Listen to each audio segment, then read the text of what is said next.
Good morning, muy buenos dias todos, and welcome to our audience from across the prairies, across Canada, from the US, and of course, from Mexico. It's fitting that we have a hemispheric audience for a topic of such great importance to North America and to us in Western Canada. I'm Carlo Dade, the Director of the Trade and Trade Infrastructure at the Canada West Foundation, coming to you today from Calgary. I'm also a member of the Mexican Council on Foreign Relations, COMEXI, our partners in this event. Actually, it's the second time we've hosted or co-hosted an event on Mexico's elections with the Mexican Foreign Council on Foreign Relations. For those outside of Canada, the Canada West Foundation, very quickly, is the think tank for Canada's 4 Western provinces, founded 50 years ago to give the West a data and evidence-informed voice in national politics in Canada. Today, that mission carries us to every market in which Western Canada's export-based economy faces challenges and is invested. And that obviously includes Mexico, where we spend a great deal of time and have deep and wide connections. So I'll let the president of the board of directors of COMEXI, who's one of our panelists, give you the background of that organization if he so desires. So let me lay out what we intend to accomplish this morning. First, I have a couple of thank yous. We'll introduce the panel, and then we'll get right into it with questions into the 2024 Mexican election and insights into what it means for Canada, for Western Canada, and for the integrated North American economy.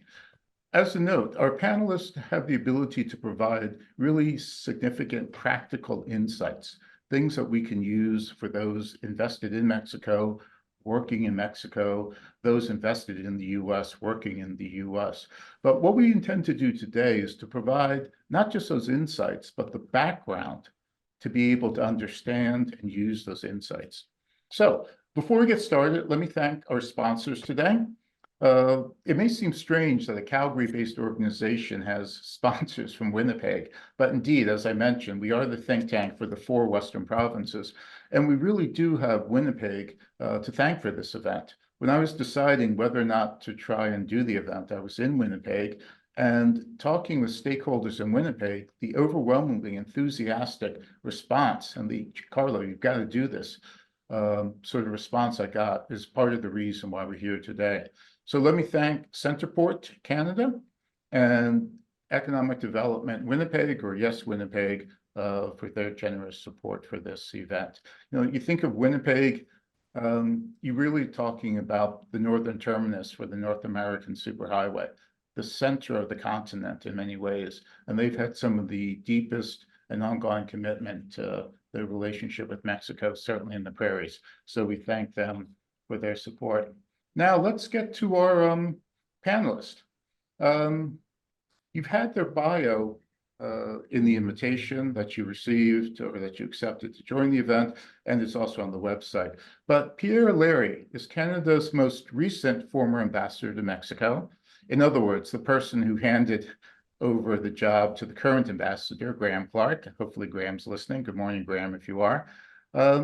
He's still in Mexico, but as regional chair for ATCO, one of Canada's strongest commercial presences in Mexico. Glad that you made the transition. Glad you can join us today. Sergio Alcocer is an old friend of Canada, an old friend of the Canada West Foundation. He was former Undersecretary for North America at SRE, Mexico's foreign ministry. Spent a great deal of time in Canada, especially during the difficult years of the previous visa dispute, and he joins us today from San Antonio, where he's a visiting professor, I believe, at the university there. And Antonio Garza, also a good friend of Canada West Foundation through our connections with the Bush Center. He was ambassador to Mexico during the George W. Bush years. He is now counsel at White Case in Mexico City. And more importantly for us today, Antonio is a good Texan, a good Westerner, and he'll have some insights on from that experience to share with us, bringing a Western perspective from the US. So we've got a really, really well-informed, deeply experienced panel, and we're looking forward to some great conversation. This will be an informal chat amongst the four of us. We've had many of these, and hopefully there'll be some levity and some good humor to go along with some of the somber news and some of the analysis. So we're going to ask each question to start with. Oh yeah, sorry, at the very end, we're going to do question and answer. So there will be room to take questions at the end, at the end of the discussion amongst the panelists. So we'll start with the election. What happened? What our panelists see as the most important issues, and we'll have a discussion along those lines and then follow from where that initial conversation leads us. But I'd like to ask Professor Alcocer to start with giving us an overview, not just of the election, but a Mexican election. The federal elections in Mexico are different, quite a bit so, than those in Canada and the US. So before you jump in with your analysis, can you give us a quick sketch of the differences in elections in Mexico? Thank you very much, Carlo, and good morning, everyone. And first of all, thank you to Carlo for putting together this very interesting event. And always, I'm very happy to see my friends, Ambassadors Alaria and Garza. And now that I'm here in his almost hometown in San Antonio. So thank you very much. And as Carlo Day mentioned, the Mexican Council on Foreign Relations is the Mexican think tank on global affairs and international relations. Founded over 20 years ago, we have been diligently working on trying to understand and to reflect on the importance of foreign relations at large, and particularly to Mexico. And certainly the relation between Mexico, the US, and Canada is of utmost importance. Carlo asked me about the electoral process. The Mexican president is elected through a direct election every 6 years. And so the candidate that wins the most of the votes is the one that is elected to be president. There is a electoral system that is managed by the National Institute of Elections, and that is in charge of organizing and eventually approving the results of the election. But however, we have a tribunal, a federal electoral tribunal, that is part of the judiciary.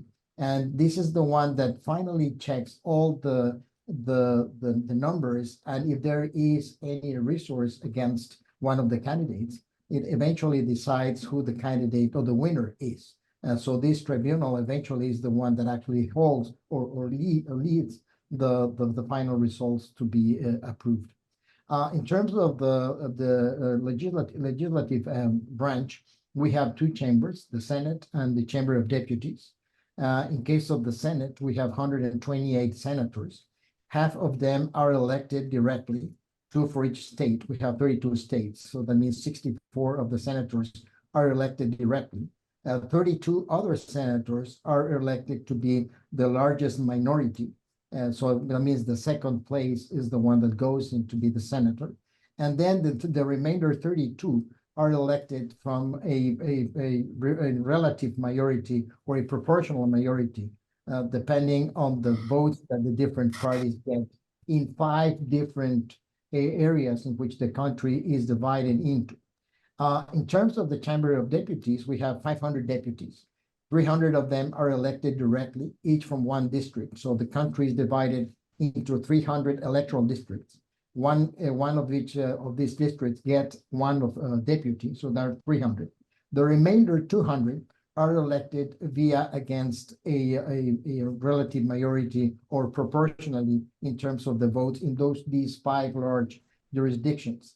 And this was done in the 1970s and has been carried on in order to actually use or try to promote the voice of the minorities. And I think this is critical for this election for what I'm going to be explaining next. But just keep in mind that those plurinominal, what we call it, or relative majority candidates were elected to maintain the voice of the minorities. So that's how of course, the tribunal, of course, has to take care of any resource against any any sue or any complaint that is posed to any of the candidates or any of the process. And eventually it's the tribunal that eventually tells who the candidates, the winners are. And this is critical in this process because it will depend on three people, members of the tribunal, to grant or not supermajority in the Senate for the next president. They already have probably the supermajority in the Chamber of Deputies, but not so in the in the Senate. And that's critical for amending the Constitution, which is something that the current president would have liked to have in his past 6 years. So just to provide you a background of the election itself, and it is interesting to say that López Obrador government is probably one of the worst governments we have had in the history of Mexico. In terms of the economy, we have grown 0.8% on the average in the past 6 years. We have a fiscal deficit of almost 6%, 5.9%, and we have 47 million people in poverty. In terms of security, we have had 188,000 homicides in his 6-year term. And about 1/3 of the territory is pretty much in control, either in terms of physical control or politics or economically by organized crime. In terms of health, 51 million people don't have access, 51 million people don't have access to health services. And during COVID, we have 800,000 people that died due to COVID-19 and this badly managed situation by the government. In terms of education, we have about 25 million people with education deficiencies that in different ways. In terms of energy, we have one of the largest in debt companies in the world, Pemex. We've had a debt of about $107 billion debt. And we can talk about lack of transparencies and the participation of the armed forces in roles that are different from the national security. So what happened just months before the election? And I think this is in a strategy that was very well designed by López Obrador in terms of investing resources through social programs to eventually capture the vote of the middle classes and the lower classes to eventually vote for his or her candidate, whether he or she was going to be a candidate. That's eventually something that happened, and Dr. Sheinbaum was eventually elected by López Obrador to be candidate.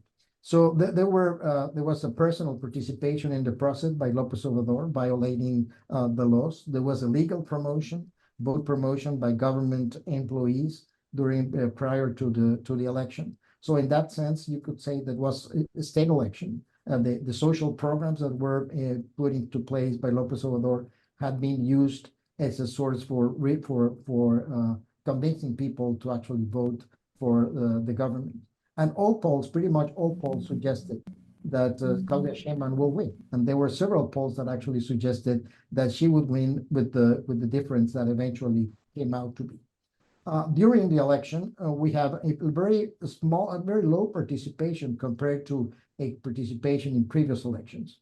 Previous elections, we have had participations on the order of 63, 64%. In this case, we have a participation of 61%. Although people would have liked to have more participation, we were expecting to have a much broader participation. That did not happen. So that means that there is a 39% of the population, it's about 38 million people, that did not vote. And we need to understand why is that they did not vote, whether they consider this election was already solved and it was just something that would happen, that the win of Sheinbaum would happen, or there is no representation by the opposition of the parties, and they don't consider to be represented by the parties, and that's why they didn't vote.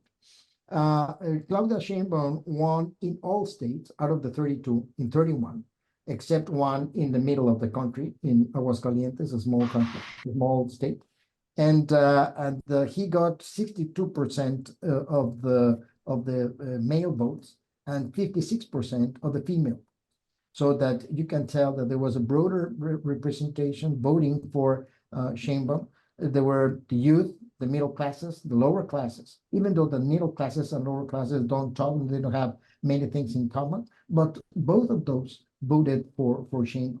Eventually, Sheinbaum got 59.8% of the vote, whereas Better than AMLO. better than AMLO.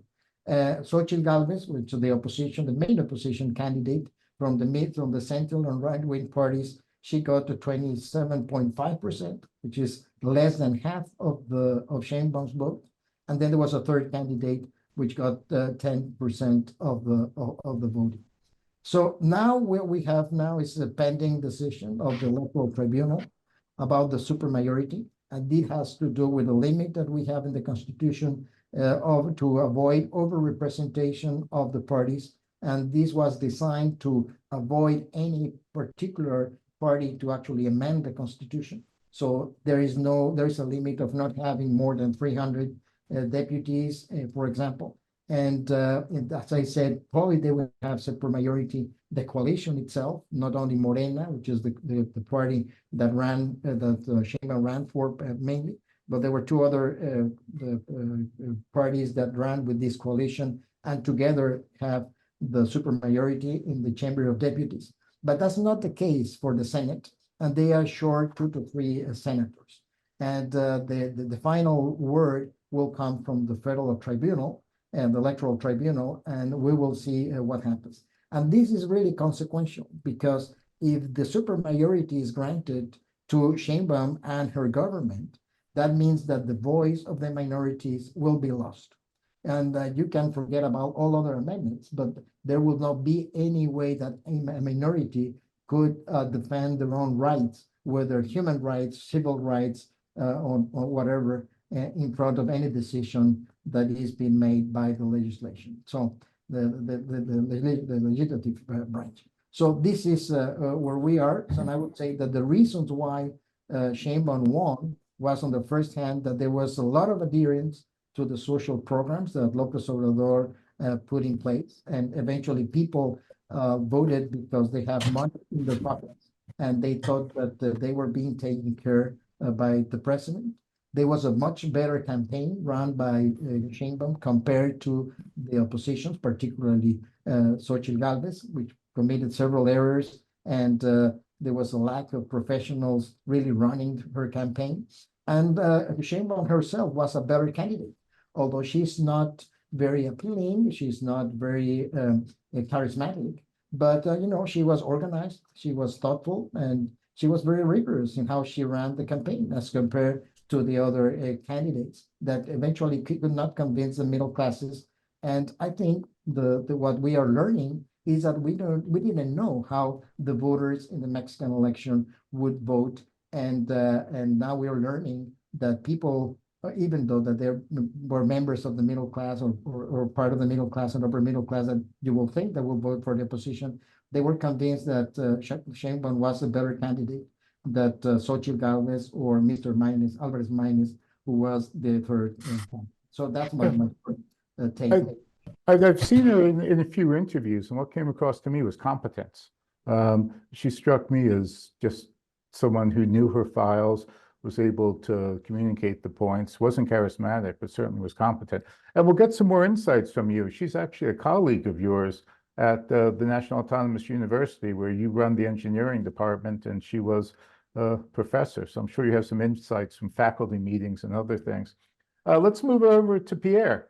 Sergio, yeah, thank you. Thank you. Breakdown. So yeah, thanks to you, and thanks to the Canada West Foundation for the invitation. It's always a very pleasant to be on those webinars because you can freely share your ideas. So it's great. And thank you again. Sergio, very good resume of what happened, and I respect your views. And the process is very complex. If I speak from a Canadian point of view, it's an entirely different process than what we experience in Canada.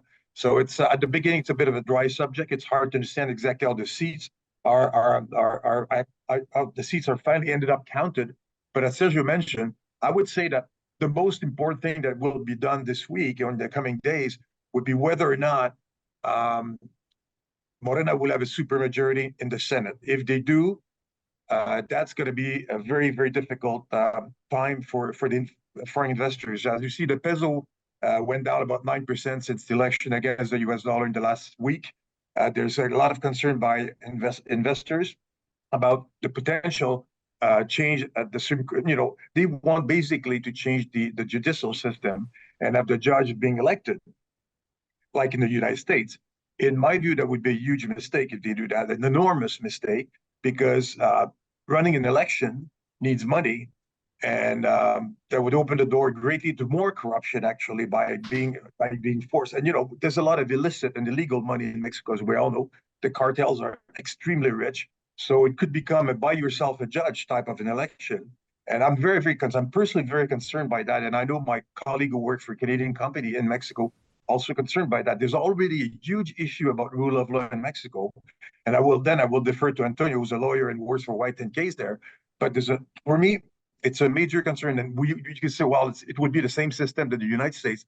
I think the institutions in the United States are much stronger than they are in Mexico. So the protection level is completely different. So that would be, at this point, my main concern about the election. As Sergio mentioned, it was clear from the start that Claudia Sheinbaum was a leader. She was going to win the election, and there was all sorts of polls going closer or lower. But most of the campaign, she would win by 22 percentage point. The real deception, as Sergio mentioned, I think the middle class vote didn't come out. As he mentioned, 38 or 39 million people were listed, did not go to vote. That's the whole population of Canada, by the way, who did not go to vote that day. So it's concerning about democracy. It's concerning about your right. It's concerning about your perception of the political world. And that's also, I would say, with the change to the judicial system, the lack of interest by Mexican to basically be part of the democratic process for me, it's a big concern. So one issue we didn't get, the supermajority is interesting in the Mexican context because the president is sworn in, I think, a month after the Congress. So you have a new Congress with a supermajority. The previous president with the old Congress didn't have a supermajority. The previous president is still there for a month when the new Congress comes in. So in essence, the outgoing president has 3 weeks of the supermajority that was just elected before Claudia comes in and takes over as president. I've also heard talk that this is part of the reason for the stock market to go down, but it certainly presents a window of opportunity that any outgoing public leader would love to have. 3 weeks, new Congress, suddenly a supermajority. Should we expect AMLO to try to get every bill that's been sent back, hasn't gone through, try to work that in the remaining 3 weeks? Is that a realistic scenario? Is that something about which you should be concerned? Start with you, Pierre. I'll start, Sergio, but I know you're the expert about this. Yes, and not all of them. I think in February, President Lopez Obrador presented 20 reform, of which 18 needed constitutional changes, which is huge. But if you think about it from a Canadian standpoint, it could never happen anywhere in Canada. Some of them were quite extreme, and one of them was a judicial power, and that's the one that's been talked about right now. That's the one that they want to change. That's the one that they really cherish. He wants to be able to have the judges directly elected with a label of a political party. And first, the judges aren't ready for that. The system is not ready for that. But again, that will pose an incredible threat to an already very fragile judicial system, where the rule of law is one of the biggest issues for Canadian investors in Mexico. You sign a contract, and suddenly, well, they change the rule of the game in the middle, the halftime, and you're not too sure how to behave. You're not too sure how to react to this.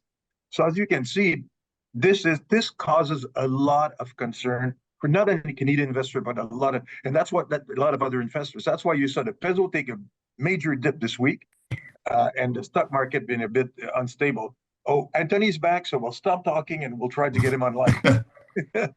Yeah. Are we doing any better now? Can you pick me up? Yeah. Sounds good.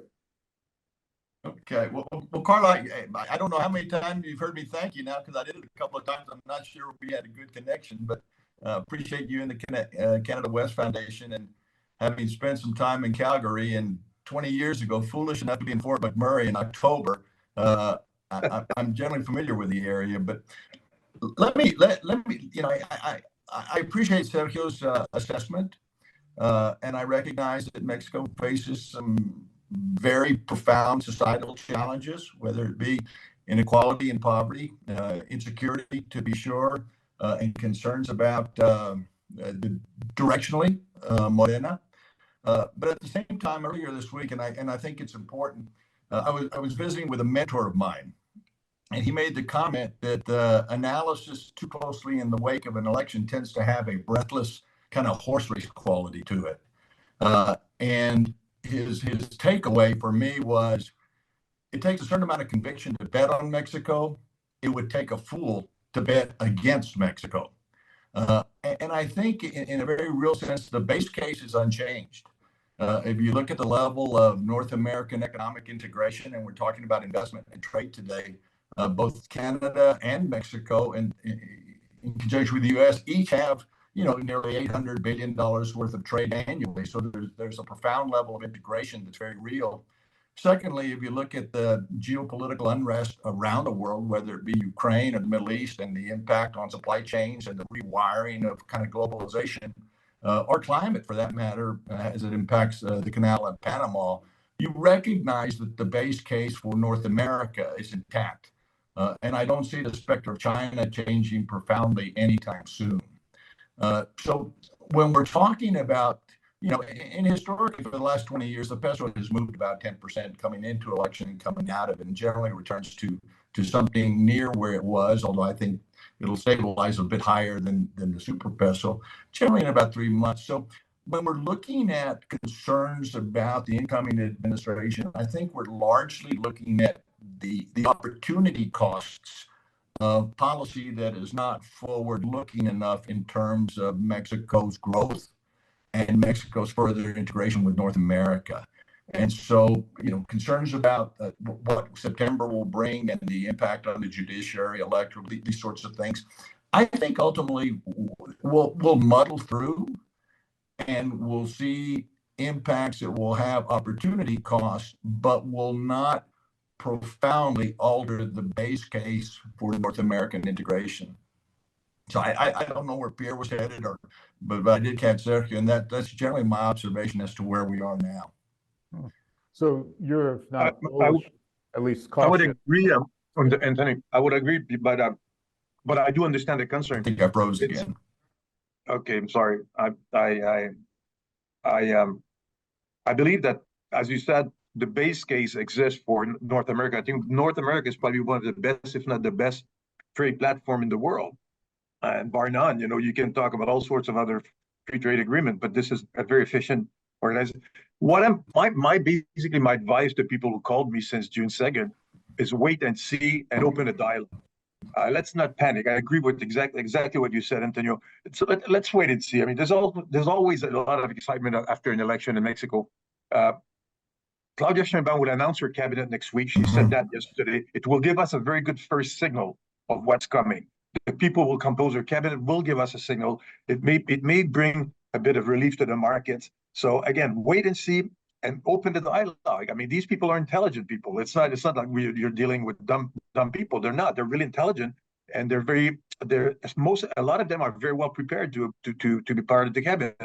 A different point of view. I didn't like the speeches that took place this week by some of the left winger of Morena, who basically scared the market. There's no need for that right now. They want a slam dunk election. There's no need to rub the opposition's face into it. So I kind of dislike what happened this week in terms of politics, pure politics. But I entirely agree with you that let's not panic here. It's not time for panic. There's no reason for panic, actually. So Sergio, you want to respond? Well, I would echo that there is a lot of uncertainty right now. There should not be any panic, and there is no a crisis like Pierre and Tony had suggested. So I think that reform is critical in the sense that it will tell you how she wants to actually move the rest of her government, whether she's going to be very close to what López Obrador wants to achieve, or she wants to have her own name and her own presidency controlled by herself. It's important that the reform, because these are guarantors of the law, the Supreme Court, as well as guarantors of the competitiveness of the country, in order of the changes that Pierre was mentioning. We just really need to remember in the case of Mexico that the last reform of the judiciary took place late in the 1990s, so less than 30 years ago. So as Pierre mentioned, we are not ready for a big change. And really having magistrates and justices being elected through a popular vote, that might not be the best for Mexico. But we'll see what happens. I think we need to wait and see what happens. I think he was mentioning the cabinet. There have been some arguments whether the cabinet is being negotiated with López Obrador or actually would be her cabinet.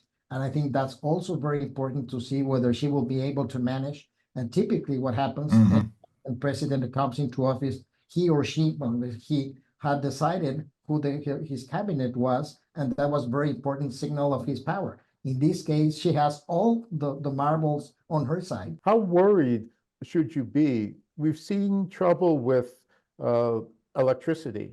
Canada's had trouble with electricity and contracts on electricity. We've seen Mexico seize a port in the southern part of the country, owned by a U.S. construction company, I believe. So the judiciary is proven to be potentially very important for foreign investment and those operating in Mexico. How worried should we be about this? And what steps should we be taking, if any? Or is it more, as Antonio said, wait and see? I'm concerned. I mean, again, we will see with the cabinet next week, and the point that Sergio was making about is it going to be her cabinet or it's going to be a negotiation as a result of the conversation with AMLO about his friends being on the cabinet. So again, it's going to be one of the great signals. We'll have it next week. We'll know next week what type of cabinet is shaping and how much influence will AMLO have on that cabinet. The concern that I have, coming back to your point, Gallo, is that yes, the president will have actually from the September 1st to October 1st to do all the change he wanted with potentially a Congress that has a constitutional majority. Would he push his 20 reform? No, I don't think he will push his 20 reform. But clearly, the first reform he wants to push is the one about the judicial law. So, and then coming back to energy, big concern for Canadian investor, huge concern for Canadian investor. Coming back to Canadian law, the new law for mining, also a big concern for Canadian investors. So again, I'm coming back to my wait and see. I mean, let's wait and see. We may be positively surprised by this. It might be a good business environment. I don't want to throw stone at this point. It would be stupid to do so. I think there again. Let's open a dialogue. Let's talk to the players. Let's explain our concern. I mean, obviously, Claudia Sheinbaum is a very intelligent person. So she will listen to the truth, and she will listen at least to positive argument. So I would say, as Canadian, wait and see. Let's be concerned. Let's be respectful. Let's open a dialogue. Let's make sure we get in the House very quickly. You know that AMLO's cabinet was not very accessible. It was difficult. Access was very difficult for the business people, especially Canadian. I will not talk for American. I think Antonio is better positioned than I am to talk about this. But I hope that Canadian business people, Canadian investors, Canadian traders, as a group, will have better access to the cabinet level people than we had in the last 6 years. So on the cabinet, we do have one indication. Claudia has indicated that she's going to continue the finance minister, I believe, if that's correct. So we do have one indication coming out. I think it's important to recognize that when Claudia Sheinbaum appointed her cabinet for the mayorship in Mexico City, she had a better cabinet than López Obrador's cabinet. So if you compare vis-a-vis, except perhaps the Ministry of Hacienda or Finance of the López Obrador was very good, but the others, for example, the Ministry of Communications and Transportation on López Obrador and the Ministry of Public Works for Claudia, there was a big difference, much better the Claudia's. And you can tell the very same for pretty much all the positions. So she knows how to make a good cabinet. So I think that would be pretty. This was the difference in Mexico City when she took over from AMLO in Mexico City. Yes. But now, in terms of the cabinet, I think there are 5 positions or 6 positions that are critical for Mexico. The Ministry of Finance, that, as Pierre mentioned, is going to repeat the one that we have right now. And the markets, I think, are happy with him. Then the Ministry of Gobernación, of the Interior, and is very powerful because she or he has to cope with all the relations with the party, with the states, all the political issues. And so that's what's very important to see who is going to be appointed. The other one is the Foreign Affairs Ministry. assuming that Claudia is really interested in international affairs. The energy, because of the importance that she gives to the energy part, the renewables, the energy transition. She has talked about that. She knows about that. So I think that's going to be very critical who or she or he is going to be appointed. And one that we sometimes forget for Mexico are the two ministries related to the armed forces, the one for the Navy and the one for the Army. And it's a selection that is very, very complex, because typically what happens is that the admirals and the generals propose the new president who could be the best candidates. And then in this case, she selects who are the best among the 2, 3, 4, whatever number that admirals or generals are proposed. And we have two different ministries. And these are critical because of the role that armed forces are having, not only in terms of national security, but in other infrastructure projects and so on. And it's also critical because of the relation with the US and Canada related to the regional security. And so I think that will be very significant, the signal that she sends, whether to bring back the armed forces to the barracks and try to move away the armed forces from projects or from issues that are not really the typical work that the armed forces are doing. So, Yeah, I'd like to make a comment on this, if I can, very shortly, because Sure. before we go back to Antonio. For the Canadian audience, what's very interesting to understand, there's no Minister of Natural Resources in Mexico. There's no Minister of Mining, and there's no Minister of Energy per se. There's Minister of Energy, but that doesn't take care of Pemex. Well, it's a battleground between the head of Pemex, the head of CFE, and the Minister of Energy. So it's really surprising as Canadian that there's no such thing as Minister of Natural Resources, when natural resources is so important in Mexico and so important for the Mexican economy. So, and even the Department of Mining depended of the Secretariat of Economy, and actually the current Secretary of Economy dissolved it. So there's basically no one in the Mexican government right now responsible for dealing with mining issues. So it's pretty, in a country that's clearly mining, that has a big mining history, and that's super. Canadian represents 70% of all foreign mining investment in Mexico. So for Canadian investors, it's a lot of them coming from Western Canada, a lot of them coming from BC. And so it's very important to understand that when I think we need to open a dialogue, you need to find the right people to talk to. And it's not always easy in a structure where your counterpart is not quickly identified. yeah, it would be nice if we had more forums in which to engage Mexico. We've got a very strong team at the embassy. Graham's taking over. Jorge at EDC. We've got good people on the ground, but we just don't have enough of them. And we're not engaged the way the Americans are across the board, academia, civil society. CanCham, the Canadian Chamber, is okay, but yeah, given the complexity and the impact on North America, which we'll get to next, that's a concern, I think, of all of ours. Tony, try again. Well, I don't know where I'm jumping in. I guess we had been talking about the judiciary reform, and I think in some sense that's a variation on theme as it relates to electoral and other reforms and the regulatory thing. And I am concerned about judicial reform, as I am the others, because they are a counterbalance or a counterweight to a strong executive, to that sweep. And I think I heard Sergio point out that the democracy in Mexico is relatively young. What you're seeing, though, in this interim period, I think, is an interesting sort of two-step. The markets react. Claudia sends out a signal or an appointment of the new Minister of Finance, saying, trying to calm the markets. That was not entirely successful. Then some talk about any judicial reform will be taken up after extended consultation. It's almost like there's a certain amount of triangulation going on between the president-elect and the president. And it's not terribly convincing yet, because there's a sense that López Obrador still holds all the cards. And that in September, there is a window to do kind of sufficient damage, if you will, if López Obrador so chooses. I'm not sure how far he will go, because like any president, and I think you saw this early on in his tenure, there's an expression in Texas: even the wildest Mustang knows where the pasture ends. And one of López Obrador's sort of go-bys throughout was macroeconomic stability. So I think he actually is sensitive to the markets, and a sense that the bilateral relationship and USMCA was an important feature of North America. And so I think if he's looking and signaling and thinking about legacy, perhaps that'll be a kind of a tamp on the accelerator come September.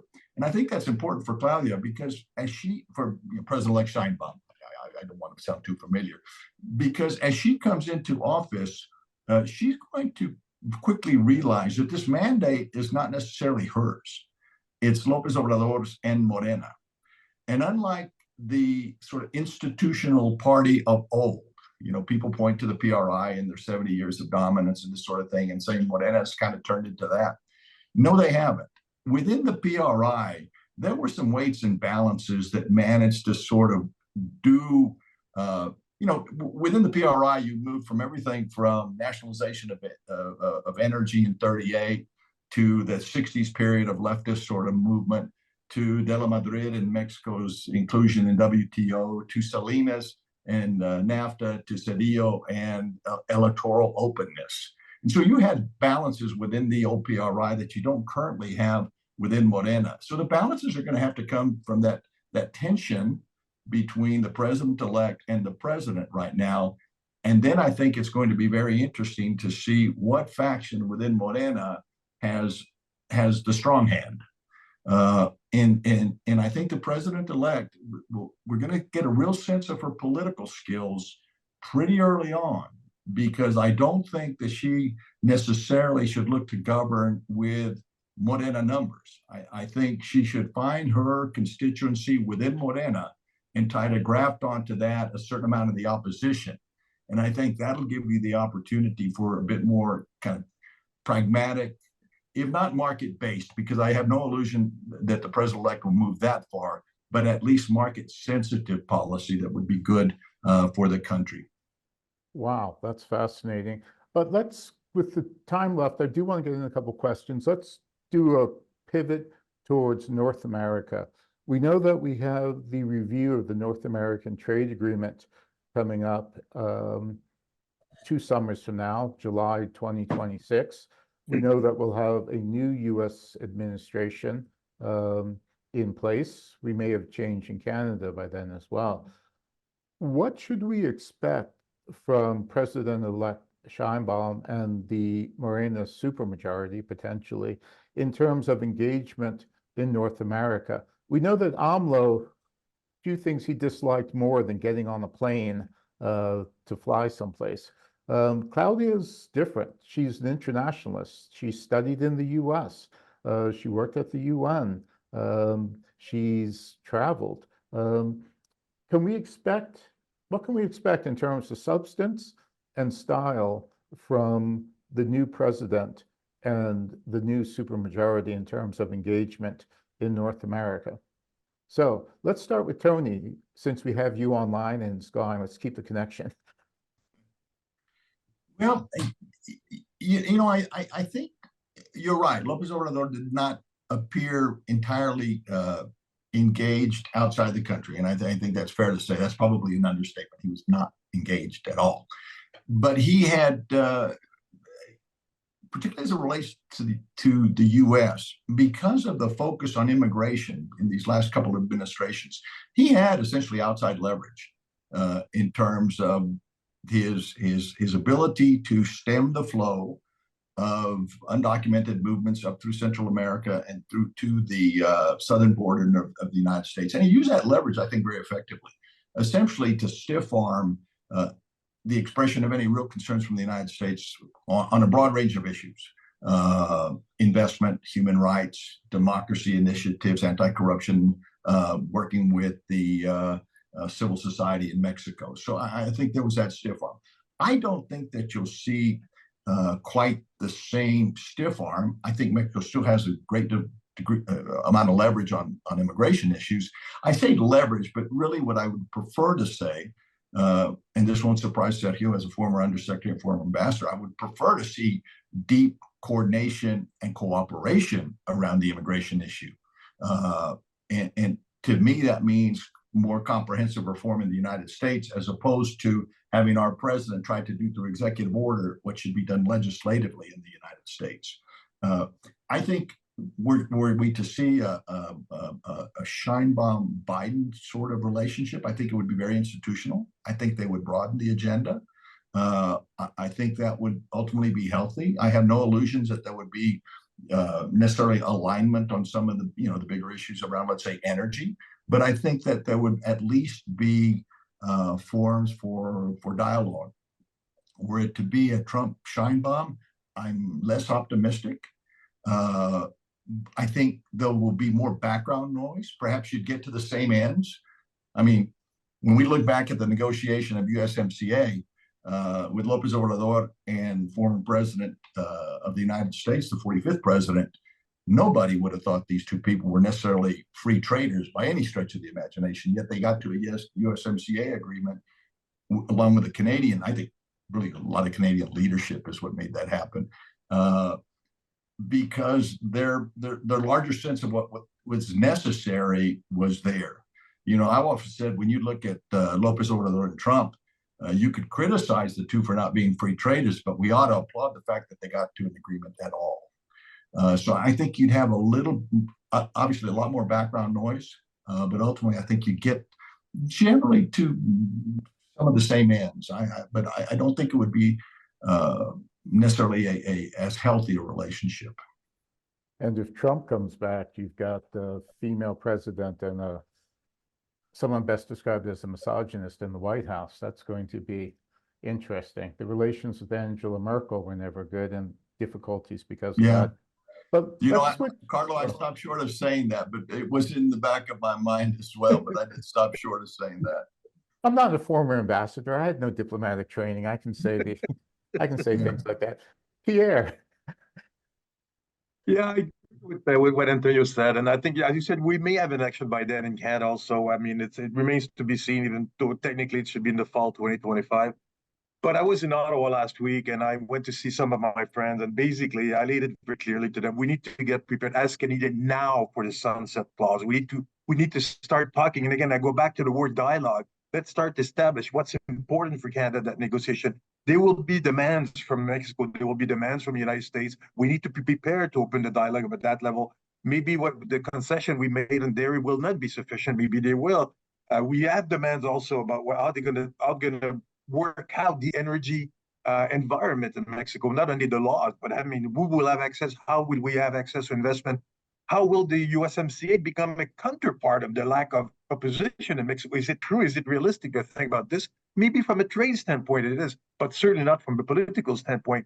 So I think as the three countries we have, let me rephrase that. It's in the interest of the three countries to get talking immediately, not wait for the formal process.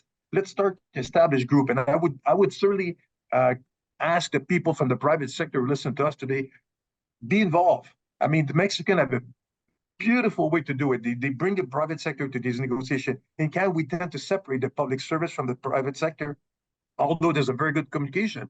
But we should get involved. The Chamber of Commerce, the different industry sectors, organizations should be immediately involved to protect their interests and look forward. What is it that we want from our partners? What is it that we want from the USA, from Mexico? What needs to be changed to make the as I said earlier, one of the best, if not the best, trading platform in the world more efficient even. So there's a lot to be discussed. But again, I come back to your point, Antonio. We know very little about Madame Sheinbaum international view. As AMLO was clearly not an international president. I think he went to the United States twice and he crossed the border in Guatemala, and that was it. Never went anywhere. He sent his Secretary of Foreign Affairs abroad everywhere to negotiate for him. I think Sheinbaum is more of internationalist, and she understands the complex relationship between different countries because she worked at UN. She did work for the UN. So I'm fairly optimistic that it's going to be a more intense relationship. But again, the unknown will be the election in the United States. If Mr. Trump wins the election, he tends to scream very loud. He tends to I don't know if he barks as bad, but he screams a lot. Remember when he was first elected, he wanted to, we're going to trash that free trade agreement. That's bullshit, blah, blah, blah. Just to end up negotiating an agreement after that was, not in my view, not perfect, but decent at the time. So again, it's a three-country effort that we need to make. And let's not start as being the enemy or the adversary. We're supposed to work at that together. And that's very important. I'd like, Carla, if you'll allow me, I'd like to put an exclamation point behind Pierre's first point there. Just like I think currently you're seeing President-elect Sheinbaum and others sort of taking the market into consideration, and collectively the market is all of us, right? I think that the role of civil society in the private sector is going to be absolutely critical leading up to the review. And that's what I would like it to be, simply a review. If there's conversation of it moving towards revision and rewriting, which I think is possible in a second Trump presidency, less likely with the Biden presidency, then I'd be concerned. But I think the role of the private sector collectively in the three countries is going to be absolutely critical, well in advance of 2026, to positioning, to educating, to letting people appreciate how important this integration is, not just in an economic sense, although that's critical, but in a geopolitical sense that is so critical to our safety and security in North America. So before getting to Sergio, I'll also underline that point. We tend to treat the North American, the agreement review as a binational process in Canada. It's as if CUSMA stood for the Canada-US trade agreement. We have Team Canada in the US, but we have nothing in Mexico. So Pierre, you're certainly right. And if any company is going to show leadership, I think we've lost Scotiabank. I don't think the mining companies will step up. We're looking at you and the Southerns to step up and take leadership. Investment, ATCO will definitely be part of the conversation. We want the best for North America. I think we can line up a series of a group of very interested companies, not necessarily the largest investor always, but interested company in the future of the free trade agreement, in the future of North America as a trading partner. So I'm not concerned by that. I'm more concerned by the lack of leadership of the government in Canada, doing it earlier than later. I'm not saying they're not doing anything, but as you said, we created that Team Canada recently. What about Team Mexico, and what about Team North America? Why are we looking at this in a bilateral way? I don't understand. But that's where we are, and that's the danger that's hidden for us. Sergio, I'll let you get in the last word before we take one or two questions. We've got a handful of questions. I'll go through those, but Sergio. Thank you, Carlo. I agree to what has been said. Just comments related to whether Mrs. Sheinbaum will be more international traveler, more international attendee to international meetings. We in the Mexican Council on Foreign Relations had some conversations with the group on foreign affairs during her campaign, and they were telling us that she is very interested and she is very concerned about immigration, USMCA or CUSMA, and the nearshoring. So I know that she has that in mind. I don't know whether she's going to be traveling a lot. I think particularly at the very beginning of her government, she understands that the technical competency in the government is not what it used to be. So she has to really make investments on not only appointing good cabinet members, but the secondary and third slate of officials so that they could really know what they are talking about. So I think this is something that is critical for her to have a good the technical competence government. And I wonder how much she thinks that her victory has to do with an approval of what López Obrador policies have been. And I think that's going to be also very important to see how much she wants to maintain several of those positions. She has had in the past days, 2 or 3 days, dialogues with different companies, American companies, most of them. And the reading out of those meetings is very positive, that she is very interested, she's very attentive, she asks good questions, and she's actually very provocative, but in the good sense. So, I mean, that's a good signal. And I would also join not only the private sector involvement, but the academia. She's an academician. She comes from the university. So if we bring Canadian, American, and Mexican universities, talk about with the private sector and how to improve the USMCA, how to improve the trilateral relation, how can we make North America the most dynamic and competitive region, I think she will be very attentive to what universities say. So I think there's a great opportunity for the private sector to engage with the universities and vice versa, to actually talk about the revision of CUSMA. So I think the academia will play a significant role, and she will like to do that. If President Biden wins again, he knows about it. He will be attentive, and he will be supportive of that. I don't know if President wins is reelected again. I don't think he's very much into academia, but we'll see. And I don't know what will happen in Canada. But anyway, I think that the academia, the universities may play a significant role partnering with the private sector. That's an interesting point. She'll be only the second head of state in North America with a PhD. So in addition to being the second woman, she'll be the second PhD to run a country in North America. Okay, we have several questions. I'll put those out in one question or two questions, and each of you can take a turn deciding which of the two you want to address. Actually, I'll do three. I've got a question too, so I'll slip mine in. My question is infrastructure. We've seen Morena and the previous president invest heavily in infrastructure, and Claudia, President-elect Sheinbaum, in her interview with Bloomberg, talked extensively about transportation infrastructure, getting ahead of the curve on nearshoring, reshoring to North America. How important do you think that will be for the government? It ties to job creation and other things. So any thoughts about the nearshoring trade infrastructure? The second question is on China. A couple folks have wondered about the influence of China, Chinese investment in Mexico. Where will Morena stand on that? Obviously, the automotive sector is an issue, but we're seeing significant investment come in on China. And then several questions about organized crime. What will the new government do towards organized crime? We've mentioned that a little bit, but we didn't mention how violent these elections were. Close to 40 politicians killed, 2 candidates for mayor in the same city killed within hours of each other the same day.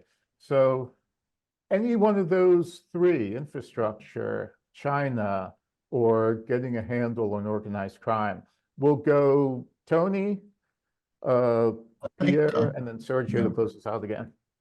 I guess I'll take a shot at the infrastructure. Yeah, I think Mexico lags significantly in terms of infrastructure investment. If you look at their current deficit last cycle was right at 5% with a target of 2.5%, so they have some fiscal challenges there. Their overall debt to GDP is around 50%, which is not out of the bounds. You know, China, India, and Brazil by comparison are at 80%, so they've got some flexibility there. I think some sort of fiscal reform is necessary to really do the kind of investment on infrastructure that is needed in the country. This last sexennial has moved the military out of the barracks and into the construction and trades. Refineries that have been well over budget and no prospect of being particularly efficient.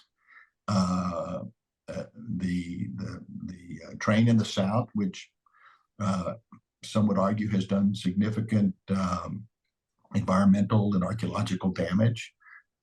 So the real kind of building blocks type of infrastructure that would contribute to nearshoring, whether it be in energy, and that would take I think the new administration have to take a step back from the current direction on energy policy and recognize that reform of Pemex is not as easily done as a magic wand. I mean, there's going to be some tough questions raised there. Sergio pointed out that they're currently carrying about $109 billion worth of debt, half of which comes due in the next 4 years. Any sort of reform around energy is going to mean a good hard look at Pemex and water. So, nearshoring conceptually, the macro environment is very good for nearshoring. The domestic challenges are preparing the ground for real investment. I mean, we've talked a lot about nearshoring, but new investment that is truly nearshoring in the country right now is really somewhere between 12 and 15%. It's actually quite modest. It's certainly an opportunity, but the cost will be great if there's not investment in the type of real, blocking and tackling infrastructure that's necessary for, to realize that nearshoring opportunity. Pierre? I would agree with Antonio. I mean, Tony is right, but I mean, let's face it. I'm in a very bad analogy. Nearshoring is a great opportunity for Mexico, but it's like showing up at a restaurant and ordering an extra large pizza, but having an extra small delivered because you don't have enough energy to supply everything that could come to your place. And that's so you can claim that the FDI is doing well in Mexico, but it should be doing a lot better than it does right now, as Antonio mentioned. We should be in the skyrocketing towards $100 billion a year. And I will link that point to China. Chinese are announcing a lot of investment in Mexico. I'm not sure they will all materialize. The presence is obviously much more active, much more dynamic than what we've seen in the last few years. But yes, the Chinese are coming over, and it should be a concern for the American and for the Canadian, the way they will try to integrate their supply chain, especially in the automotive sector, but not only in the automotive sector. And finally, I'll go to violence. I mean, this has to be a national project. There has to be an agreement with all the parties. This is not a partisan issue. It has to be solved. It has to be a 20, 25-year plan to try to fight the cartels. The cartels are extremely rich, extremely well equipped. It's not something that is going to go overnight. And so how do you put order in this will be very interesting. And I will link it to my first point an hour ago. If we start electing judges, a campaign needs a lot of money to go, and that means who has a lot of money in Mexico? The cartels, the gangsters. And so I hope if the judicial reform takes place, that it will not become a contest of buy yourself a judge by the illicit groups. Okay, Sergio. Well, I think related to infrastructure, Mexico has been investing about half of what it should be investing just to maintain our infrastructure and growing our infrastructure, regardless of saying that the projects in which the country has invested are not probably the best or the most suitable for the regional development and so. But one thing that I think is positive for Dr. Sheinbaum's government is that she and a group had been working on developing some sort of a planning process for the infrastructure needed in order to balance the regional development in the country. So at least they have some new ideas and ways to actually think in different ways for infrastructure. However, she will have the main problem of not having money. So I don't think they will go to the fiscal reform, although that might be necessary. I don't think they will be willing to do that for political purposes. But the question is whether they will be acceptable to have public-private partnerships in Mexico again. And the López Obrador government was very reluctant and were very against it. And I've been told that they are thinking to have some sort of partnerships in which 56% of the stake of that project is owned by the government and 44% by the private sector. I don't think that's going to work. That's, for example, for energy, no one is going to invest resources to develop an oil field or whatever, owning 44% and then having the 56% owned by the other company, in this case, Pemex. And then you have all your reputation and resources being invested in. So I think that's something that has to be accommodated, and I think reality is going to play a significant role eventually, but we will see what happens. In terms of the nearshoring, I agree totally that Mexico is lagging behind in terms of energy, water, and rule of law. But there's one other thing in which I think Claudia could be, Dr. Sheinbaum could be different. That is on workforce development. I think she understands the importance of workforce development, and again has to do with how can we improve, the three of us, the competitiveness of the region by having better people prepared for competing against China or any other trading blocks. And on the organized crime issue, López Obrador, I would say, diagnosis on why the judicial reform is necessary is because he thinks that the judges are compromised by the organized crime. And probably he's right. And I'm not saying his diagnosis is wrong. The problem is how to solve that. And then in order to demolish the whole thing, would be better to actually select few actions that could actually change what is happening in the judiciary. And then in many cases, the judges are sentencing or approving resolutions on behalf or empowering the organized crime more and more. And in that sense, I think that the judicial reform is playing a very subtle role here on trying to solve one thing, but not in a proper way. And I think that's critical for the organized crime issue. And so the guy that is probably going to be the Minister of Public Security, who had been her public security secretary in Mexico City, looks like respected guy and respected in the armed forces. That's very critical because he has to be someone close to the armed forces. And I think the main challenge there, in my opinion, are two: impunity and the development or the empowerment of local police forces. And we haven't heard a lot from her campaign what she wants to do with that. It looks like she wants to use intelligence, she wants to use technology. That's fine, but those are tools. But the actual strategy behind reducing impunity and also empowering local police forces is not there, or at least I haven't heard it. And I think that's critical if she wants to accomplish something against organized crime. Yeah. Hey, Yeah, Carl, if I can come back a little. Oh, sorry. Go ahead, Antonio. Go ahead. okay, no. Just two quick takes on those issues as relates to security / drugs and crime. I think we all have to acknowledge that those are transnational challenges because those are transnational forces. And Dr. Sheinbaum does enjoy a pretty good reputation in terms of her work at the city of in Mexico City, working with the United States, working with others on these security issues. And I think the sooner we realize, both in the United States, Canada, I'm sure, has a fentanyl issue as well, and Mexico, that it's both a public health crisis in the consumer nations and a crisis of governance in Mexico because of the influence that these transnational organizations have on large parts of the country. So I think we have to take a step back and recognize that you can't confront a transnational threat without transnational cooperation.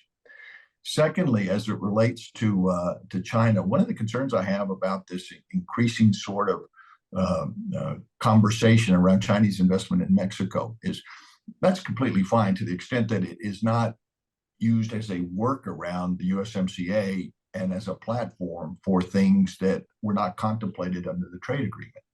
The louder that gets, I'm concerned that if it bleeds into our November elections in the United States, that if somehow China and Mexico migration and security are all conflated, it's going to make for a much more challenging lead up to the 2026 review of USMCA. And I think that's something that, again, to Pierre's comments a second ago, that's something that the private sector, NGOs, academics, and everyone has to start playing a very active role. Because if you leave it to governments to lead on issues that have been pre-framed politically, you're not going to get leadership. And that, to me, would be very concerning. Oh, great point, Pierre. Just in finishing, I forgot to mention it when we were talking about infrastructure. One of the few promises that was made during the campaign by Dr. Sheinbaum about infrastructure, she promised to build 16,000 kilometers of passenger railway. Which to me was stunning first, physically it doesn't exist. Beside the train Maya, better known as the train to nowhere, there's no passenger train in Mexico. So I think the priority should be energy, water, roads, and airports way before not that I don't like passenger train, I really love it, but to basically address the immediate need of Mexico, passenger railway is not one of them. May I just add that one critical issue that had not been talked is we need to sort of remake many of the ports of entry with the U.S. Some of them are very old. They are in very chronic state in both sides, but particularly on the Mexican side. But I think if we really want to make a very competitive region, we need to go back and redo what the master plans already have told us to do, because we already have the planning to actually invest in these new ports to make the trade much easier. I think that's a priority. So we'll end on the call for North American Trade Infrastructure Bank. Those who have worked with Canada West Foundation get the joke there. Something we worked on with the Bush Institute. Tony's familiar with that one. So, we missed Pemex. Fentanyl is certainly an issue. The U.S. has two source countries, Mexico and increasingly Canada, there are a number of issues that could derail, but we're going to have to leave that for another day. Audience, please join me in thanking former Ambassador Pierre Larry, former Ambassador Antonio Garza, now with White and Case in Mexico City, and former Undersecretary for North America, Sergio Alcocer. I'd also like to thank our sponsors, Centerport in Winnipeg, and the Economic Development Winnipeg, or Yes Winnipeg. And as part of the sponsorship agreement, it seems that I promised to show Winnipeg Blue Bombers flag behind me as the CFL season gets started. Something for a diehard Riders, Saskatchewan Riders fan is pretty much. Montreal beat the Bombers last week, so I will say that. Everyone, thank you very much. And please, if you're not subscribed to our North America brief, we cover Mexico extensively. We cover the US extensively. One of the few publications in Canada that looks at North America from all three economies. So please sign up to the North America brief if you haven't, and hopefully see everyone again soon.